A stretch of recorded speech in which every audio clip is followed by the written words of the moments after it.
Shalom, welcome to this week's lesson where we will be reviewing the contents in the tabernacle, or in Hebrew, the Mishkan, as instructed throughout the Torah. What is the Mishkan? The Mishkan, um, in short words, people just know it as the dwelling place where God would meet with his people. All right. Um, but to give a more rabbinic introduction, the Mishkan is said to be a representative of the Sinai event where God gave the Torah. On Mount Sinai, there was the open, awesome manifestation that everybody was a witness of, while in the tabernacle, it would be that same holy revelation that would appear just in a quiet manner. So, just as God spoke to Moses from Sinai, so too would God come to Moses from this time, the Holy of Holies, atop the ark. Commentators like Rambam, Rabbeinu Bachya, and others explain how each part of the Mishkan even alludes to the revelation at Sinai. So, under no circumstances is this just some ancient, outdated form of ritual to the God of Israel, but instead these things are seen as relevant to this day, highly symbolic, highly representative. So let's look at an important verse. Let's highlight Exodus 25:8. The verse reads, Ve'asu li mikdash, ve'shachanti betochem. They shall make a sanctuary for me, so that I may dwell among them. Many commentators note that this verse should have really said, so that I may dwell betocho, in it, right? Since it was the Shekhinah, the divine presence that dwelled in the Mishkan. So why does it say, so that I may dwell among them? The commentators explain that indeed the intensity of God's presence would be limited to the Mishkan, but the aura of His holiness was set to rest upon the whole nation, from the youngest to the oldest. The very concept of God's holiness as something attainable is not limited or boxed within a specific precinct, but it is constant wherever you are. So, just as that holiness is assumed to be in the temple and in the study halls to this day, so too is it at your house and at your work, understanding that consistency is key. So, while the primary manifestation of the Shekhinah, the divine presence, would be in the Mishkan, its emanation would spread throughout everyone. Here's a Talmudic quote. It says, Yodea haya Betzalel letzaref otiyot shenivreu bahen shamayim va'aretz. Betzalel knew how to combine the letters with which heaven and earth were created. So this is a very popular rabbinic interpretation upon each study of the construction of the tabernacle, specifically in these weeks throughout the Torah reading, the Torah cycle reading year. The Torah calls upon Betzalel, midrashically said to be a 13-year-old, identified by Rashi as the son of Miriam, the grandson of Hur. The midrash expounds upon this narrative where Moses was having much difficulty envisioning the contents that God was describing and commanding to be built. God would have to clarify precisely what he meant to Moses. While Bezalel did not need such explanations, it said that he knew exactly what God wanted. Midrashically, as the quote from the Talmud presents, Bezalel knew the art of combining the sacred letters to create new entities. Later on, Solomon would take inspiration from Bezalel in order to construct the Holy Temple. And even later, Ezra the scribe would do the same. So Bezalel is seen here as a blueprint for a true master of the sacred language, rabbinically thought to be not just letters of an ancient language, but the very spiritual forces that God used in creation. So these concepts, I just really introduced them here, but we're going to go a lot more in depth in this topic when we review the letters of the Hebrew alphabet through a more rabbinic or spiritual presentation as done throughout the Midrash and the Talmud. But today let's continue with the contents in the Mishkan, the tabernacle. So here's an aerial view of the tabernacle, what we're going to be reviewing today. One thing you have to know is that the tabernacle is made of three sections. So outside of the actual tent is called the courtyard. It extends even around the tent. This is the court or the courtyard. Any Israelite was allowed to enter into the courtyard. And then within the tent itself is the other two sections. The first is this portion right here, um, called the holy place. There was three things inside it. Only a Kohen, a priest, could enter into this space to conduct the service.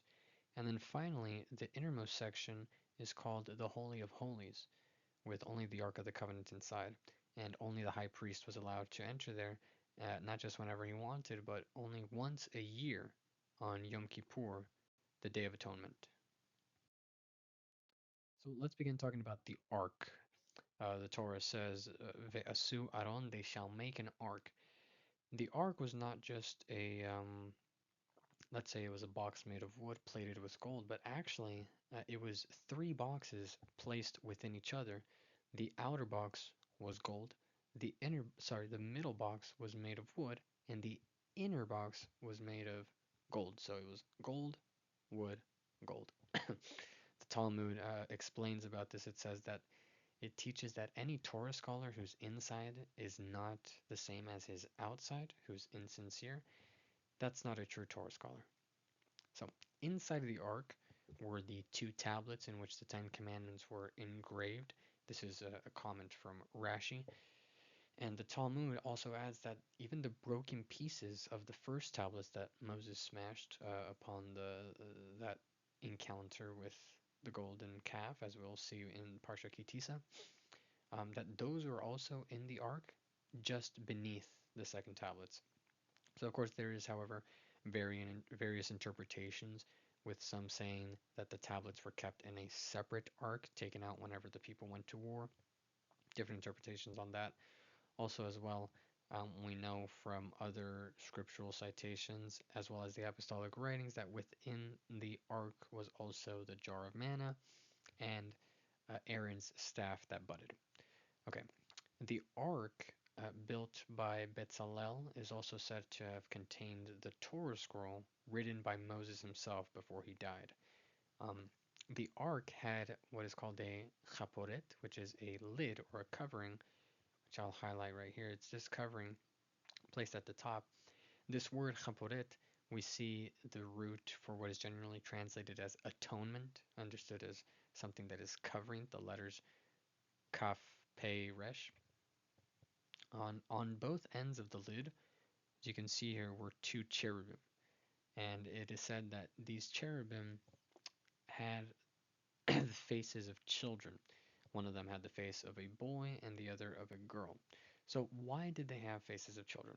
Right? What kind of detail is that? The rabbis teach that there is no occupation that is more important, more precious, and more powerful than children studying Torah. Judaism teaches that once the temple is rebuilt, or upon the rebuilding of the temple, it says that every person around the world will abandon their profession. Okay, the construction worker is going to drop his toolbox. The businessman is going to leave any meeting that started. The managers will close up the shops, all because they realize something greater is at hand. So they're all going to abandon their work to go help in the rebuilding of the temple. However, only one occupation will continue.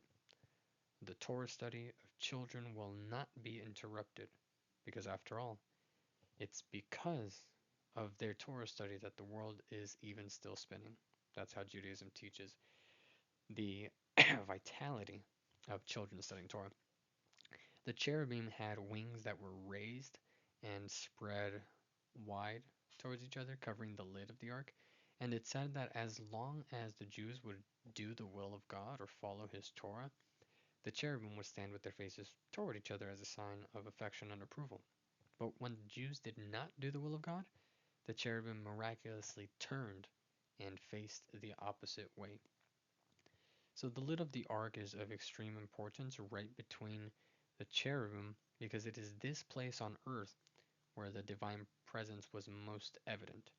Okay, when God would speak to Moses, Moses would stand in the sanctuary while God's word came upon from on high, precisely from this area upon the lid of the ark between the cherubim, and then it would proceed to the sanctuary. So the ark itself is seen as the heart of the Mishkan, It was the very reason for the building, as this lid was the mercy seat where God's presence would dwell upon. So the next item in the Mishkan was the shulchan, meaning the table, and the table held what is referred to as lechem hapanim, which literally translates to bread of faces or bread of surfaces, commonly referred to as just showbread. On this golden table were 12 golden dishes for 12 loaves of showbread. Now, commentators, as you can see in these different presentations, they vary on the exact shape and design of the table, as well as the shape or design of the bread itself. Um, some would claim that the bread was more box shaped, while others were like, actually, it's more like ovally.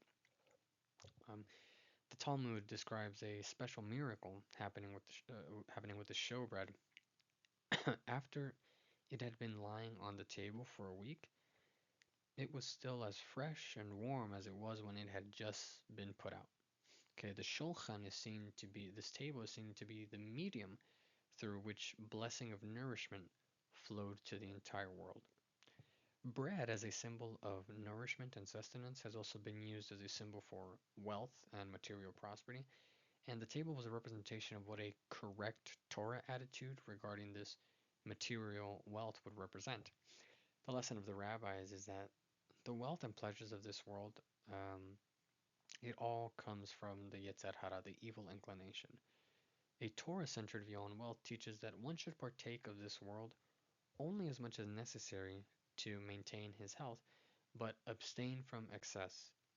Because above all things is also the recognition that anything that one has or doesn't have, it's all based upon God permitting such.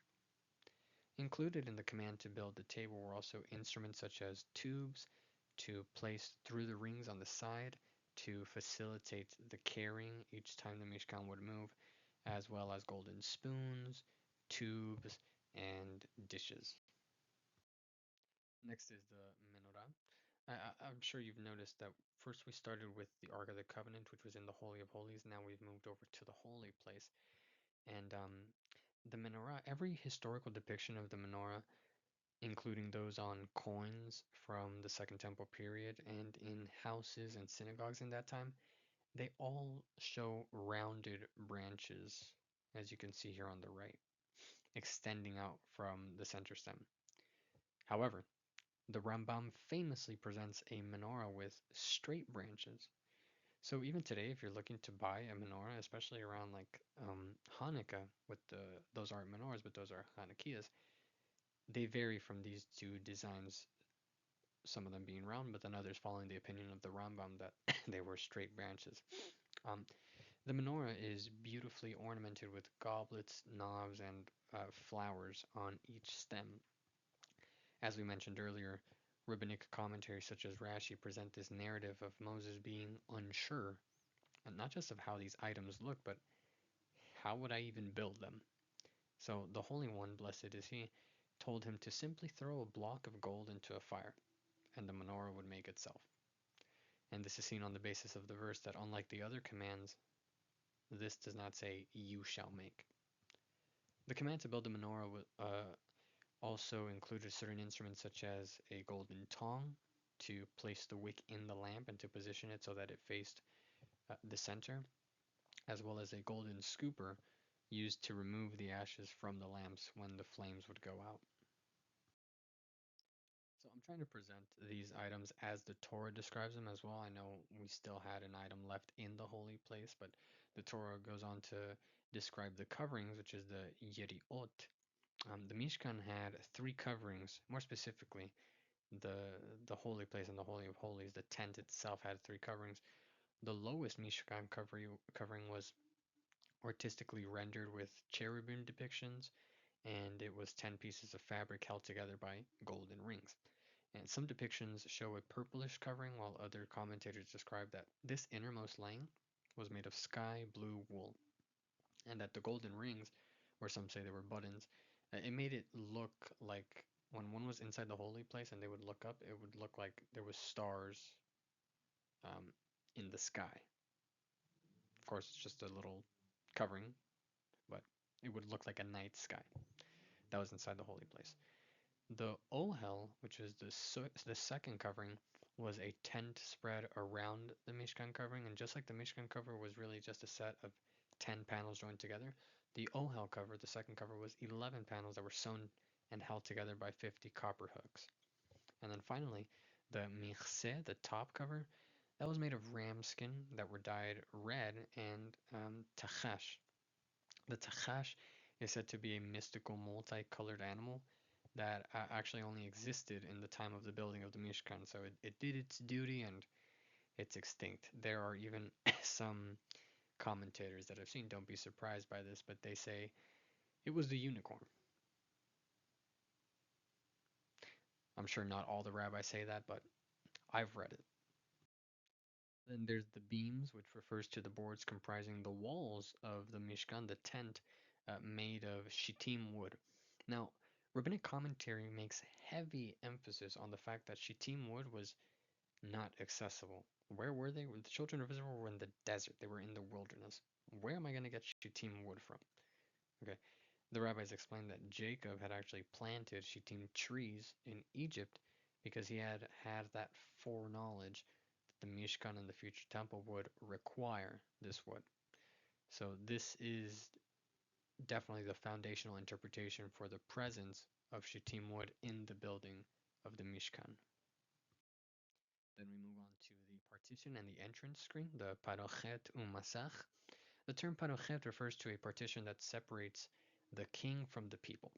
So the parochet in the Mishkan separated between the holy place, the sanctuary where the Kohanim would perform the service, and the Holy of Holies, where the divine presence dwelled. So here's the holy place, and here it only shows half to show you what's on the other side, but the curtain would go all around here, the veil separating the Holy of Holies. This partition was also described to be the work of an artist, in that it also included designs of cherubim, and there were pillars of shittim wood plated with gold placed between the Holy of Holies in front of the partition. Same goes for this entrance of the actual tent. Then we have the copper altar. This is actually one of the items that is outside in the courtyard. This is also the first of two altars in the Mishkan. This one was made of shittim wood and it was plated with copper. This one's also referred to as the bronze altar. It's also referred to as the altar of burnt offering, as various animals, birds, and even meal offering that were burned on this altar. Whereas the other altar that we're going to see was only for incense. And this is also referred to as the outer altar because of its placement in the courtyard. Several implements were used in the service of the copper altar, such as pots to hold the ashes removed from the altar, shovels to scoop up those ashes, and sprinkling basins for the blood of the offerings to be collected in. Also, prongs to strike the meat of the sacrifices, and fire pans to take coals from the outer altar into the inner altar.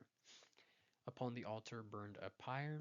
This was a special part on top of the altar that was to be burning continuously, and anyone who extinguished the flame violated two prohibitions.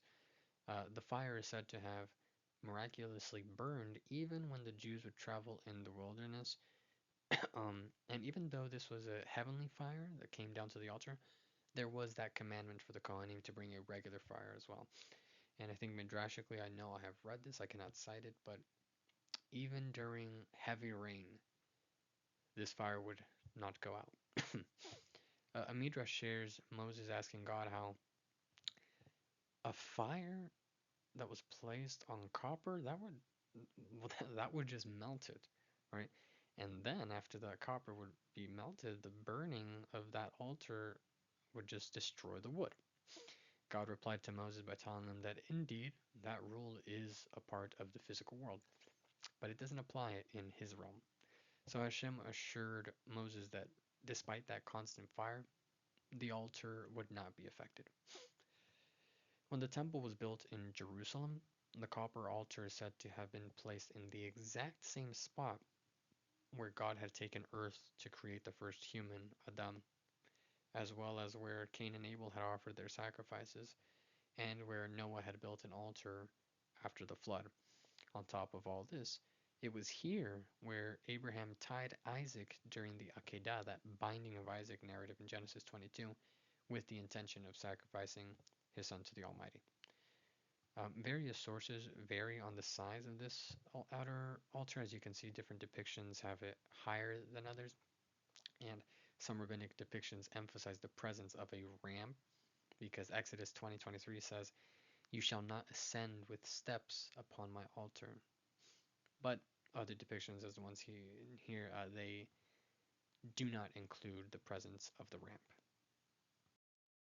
So, in talking about the courtyard itself, the Chatzer HaMishkan, this is what distinguished the actual perimeter of this location, enclosed by curtains made of linen. And the pillars are said to be unknown in regards to shape, size, and composition, but a popular depiction is simple pillars made of wood and plated with copper. Each pillar stood in a single copper socket, and they all had hooks at the top to hold the curtain. Just like the partition inside between the holy place and the Holy of Holies, there was an entrance screen um, for the courtyard. Some depictions have it lined up directly with the pillars, while others they bring it more forward up here. So now we're going to talk about the golden altar, the Mizbach HaZahav. Now, chronologically, the priestly vestments are described before the golden altar, but I want to save that for the final portion of this lesson. So this altar is the second altar of the Mishkan. Recall there was the copper altar. Now there's the golden altar made of shittim wood and plated with gold. Now, only the daily incense offerings were burned on this altar. This altar is also referred to as the incense altar and the inner altar because this was placed in the holy place alongside the menorah and the shulchan, the table of showbread. Now, its placement in the Mishkan also varies in depictions, with some, well, the most I've seen place it right in front of the partition between the holy place and the Holy of Holies, while other rabbinic sources place it near the entrance of the holy place. And then, more uncommonly, some depictions, based on, I would say, it could be a misunderstanding or just a plain personal opinion. Some people put it inside the holy place, but the Torah does make it very clear inside the Holy of Holies. Some people put the golden altar inside the Holy of Holies. The Torah makes clear that there was nothing inside the Holy of Holies aside from the Ark of the Covenant. So the golden altar is placed right before the Holy of Holies, not inside, but right before. And then there's the laver, the kiyor. The Kohanim the priests were commanded to wash their hands and feet before beginning their service in the Mishkan. The laver was specifically for that purpose. It is said that the laver was made from the copper mirrors that the Jewish women had used in Egypt, and they all contributed it, donating it for the Mishkan. Some depictions show these spigots, these bars near the bottom. They're not here, but if I were to draw them, it looks like this, in which the Kohanim were able to simultaneously wash their feet. But rabbinic commentaries, such as the Art Scrolls depictions, which they also presented with these spigots, they are transparent in they just honestly say we're uncertain about how exactly the water was controlled or stopped. And the size of the laver is not given by the Torah, which actually gives space for the interpretation that the women had donated all their copper mirrors, and its ultimate size was determined based on the copper received by these donations. No size could have been set in advance. The Torah imposes the death penalty, reiterating it twice. The first time it states it is for one who enters into the holy place unwashed, and the second time it reiterates it is for one who performs service on the outer altar without his hands and feet having been washed. So it is very important that the Kohanim, basically their clocking in was, let's wash our hands and feet. So now we're going to go into the final portion of our lesson in talking about the garments of the Kohanim, the Bigdei Kehuna. The four garments worn by all Kohanim were the tunic, the turban, the sash, and the breeches. So the tunic, or the kutonet, was made of linen woven as a single tube-like piece. The tunic, as I'll highlight here, it's this big white tunic. It was it fit the Kohen perfectly. Okay, it reached from his shoulders to the ground, but it didn't drag on the floor. The tunic was said to, as well as every single one of these priestly garments, was said to represent a certain atonement for a sin or a behavior. The tunic was said to atone for the shedding of blood. Next was the turban, the migbaat or the mitznefet. uh, why is there two? Because one of them applies only to the regular Kohen, and then the other one applies to the high priest, although there are certain opinions that say they were both the same. The turban, um, the turban worn by the Kohanim, these are actually different depictions, but let's say by ArtScroll, they say that actually it looked more, let me draw it. The turban looked pointy at the top, wrapped around, pointy at the top, while the turban of the Kohen Gadol looked more like this, that was round in shape. Okay, and the turban was said to atone for those who are arrogant. Next is the sash, the avnet, that was placed around the waist, and it was 32 amos long, which is said to be about 64 feet.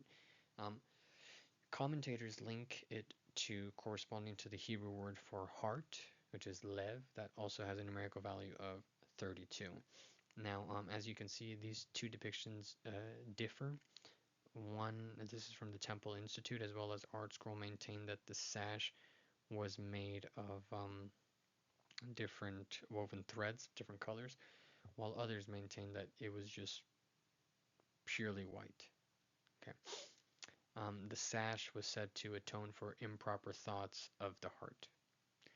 And finally, there was the breeches, the michnasaim, which refers to the shorts that were worn by the Kohanim. You can't see them in these depictions, of course, but they're all wearing shorts under. And it says that those breeches or those shorts were to atone for the sin of immorality.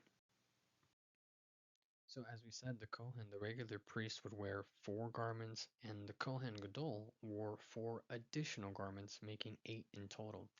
Okay, first he would wear the robe, the me'il, which was made of a turquoise-colored wool, and it was worn over the tunic. So as you can see, this one does show, you could see the tunic popping out there, and the robe was made over it. Actually, both of these depictions have a sort of short sleeve or no sleeve at all, while an ArtScroll depiction does show complete sleeves. So at the bottom of this robe, I'm sure you can see here, was 2 ornaments. There was bells and pomegranates. The bells were made of gold, and each had a gold clapper inside, while the pomegranates were woven of wool with their yarn spun of 3 threads, one each of turquoise, purple, and scarlet. And one opinion states that there was 72 bells and 72 pomegranates, while others state that there were 36 bells and 36 pomegranates.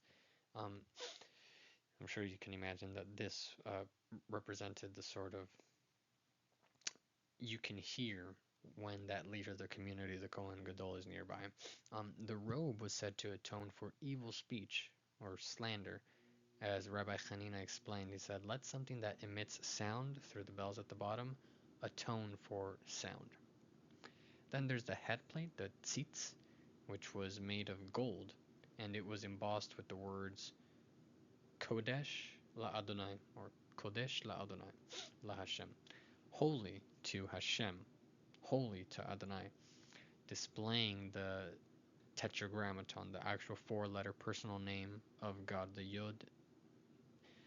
I guess out of respect for tradition, they would pronounce it the Yod K Vav K instead of pronouncing the letter Hey. It said that the head plate was always a little bit below the turban, that there was some space for the Kohen Gadol to put his tefillin. That's more rabbinic tradition.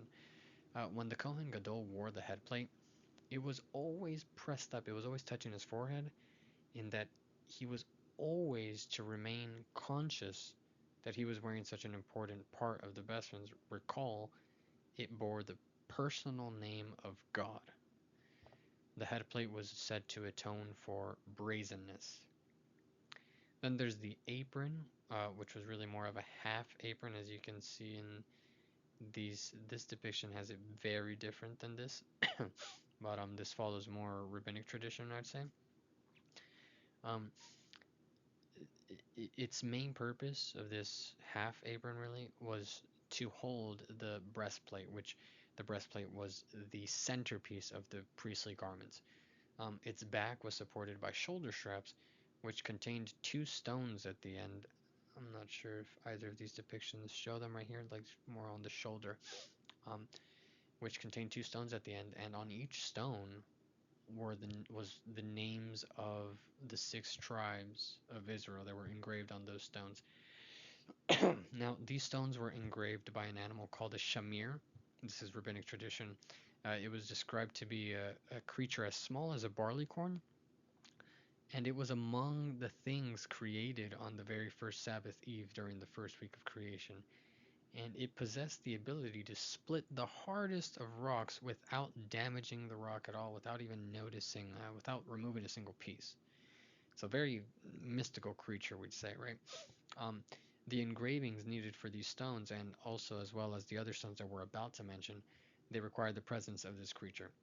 There was even a legend of once Solomon was building the first temple, the Beit HaMikdash, he went far and beyond to find this shamir. Okay, so the apron was said to atone for the sin of idol worship. And then finally, there's the choshen. This is the breastplate, whose fabric was identical to the apron. And the breastplate was a rectangle. Let's say it was a rectangle this big, and it folded to the back, which formed now it's two perfect squares in front of each other right here on the chest. And that created an inner layer, or so in the middle, in between these two layers, were the Urim Vetumim. We're going to see them in a moment. The breastplate was woven in a pattern that contained 4 rows of gold, and each row contained 3 precious gemstones. On each gemstone was inscribed engraved the name of a tribe. So here's a table showing showing Mizrahi's understanding of how Rashi comments in regards to the descriptions of the gemstones. Um, as you can see, I've listed here all the tribes and the stones and the traditional rabbinic colors they're said to be. Here's an image from ArtScroll's book called the Mishkan, which I don't have it with me. I left it at church today. Very highly recommended. I will make a whole post regarding that. And here's actually an artistic depiction from not an artist, but it was me. I drew it. It looks like an elementary drawing, but I only drew it a couple years ago, actually, when I first started studying Parsha Tetzaveh. This was the best I could do as well with the colors that the Midrash. Oh, actually, this one I got it from right here. I remember studying the Midrash says, the book of Shemot by Rabbi Moshe Weinstein, and I tried my best with the colors that were described there. Um, so in addition of the names of the tribes, which I'm sure you can try squinting your eyes, you could see here. So aside from the names of the tribes, there were also the names of the patriarchs, as well as the phrase tribes of Yeshurun, and they were all interspersed throughout each gemstone. Why is that? Well, with that inclusion, um, only then were all 22 letters of the Hebrew alphabet present on the breastplate. Because if it only included the names of the 12 tribes, there are some letters missing. So this was important. All the letters being present was especially important to decrypt the purpose of the Urim Vetumim. So what exactly are the Urim Vetumim? In English, they're just translated as Urim and Thummim. So popular depictions present them as these sort of precious gemstones that they were placed in the slip. Remember, in that middle layer, that middle space in the breastplate. And a popular rabbinic depiction actually presents the Urim Vetumim as they were scrolls of parchment in which Moses had written the Tetragrammaton, the divine 4-letter personal name of God. And another interpretation actually says it was the mystical 72-letter name of God. So the Urim Tumim was said to, it caused the breastplate, the choshen, to light up, causing certain letters that were engraved on those stones, caused those letters to shine. Okay, and this supplied the divine answer to questions that were posed to it. So the name Urim is said to refer to how the letters lit up, as the word comes from the Hebrew word for light, and their say, as final and unalterable, was derived from tam, meaning perfect, so that's the tumim. Any doubt or issue was clarified by means of this process using the breastplate, referred to as the breastplate of justice, precisely because of this process. There was no private questions asked to it. It wasn't like some magical 8 ball, but it was the way that the entire community of Israel would be able to have God's final say in these communal matters. And this was the method throughout the entire Tanakh, the Hebrew Bible. A popular example is at the start of the book of Judges, where the people wondered, well, okay, it's time to start conquering the Holy Land.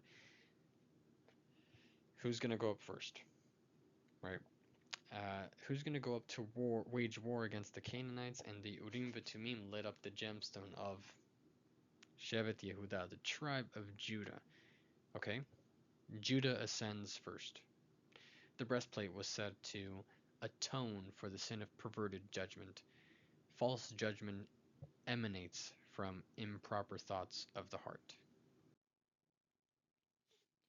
So, uh, in this lesson, we conclude with this, that we've reviewed the contents in the Mishkan, the tabernacle, making this, I hope, at least for me, it was a handy guide to understanding Torah portions such as Terumah and Tetzaveh. Recall that the entire creation of the universe only has about 30 verses dedicated to it. But the creation of the Mishkan, the tabernacle, spans for over 5 Torah portions, meaning we're studying this for more than a month, and then we're going on to the laws of the sacrifices of the temple service within the tabernacle. Um, this all starts at in the latter part of the book of Exodus. So it goes without saying, of course, I don't emphasize it at all. The Torah emphasizes it itself. I don't need to emphasize it any further. The tabernacle is very important to the Torah, very essential to our understanding of the Torah and its Hebrew context and its Jewish context. So I urge everybody watching and everybody listening to continue with this studying, to memorize these places. You should now know every part of the tabernacle. Now, of course, later on in history, when we get to Solomon's temple, things do get grander. Things are multiplied by 10 for whatever reason, but maybe that's just Solomon wanting to be as extra as he can. So, with this, we conclude our lesson of the Mishkan, the tabernacle. Shavua Tov to everybody.